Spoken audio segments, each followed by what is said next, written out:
Hi, in this video I'm going to show you how to deploy project on Netlify. So deploying a website or web app on Netlify is super quick. You don't need servers or complex setup. So first, navigate to Netlify. So create your account. Once you've verified your account, you need to answer 7 simple questions.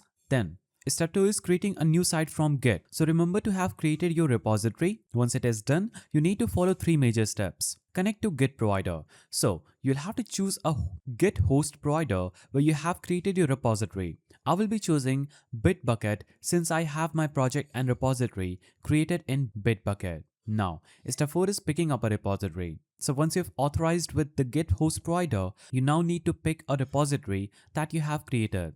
Once you have picked your repository, deploy your site. The base directory will be main by default. You just have to click on the deploy site for now. Now, wait for a few seconds and you will get a successful link which is in green color.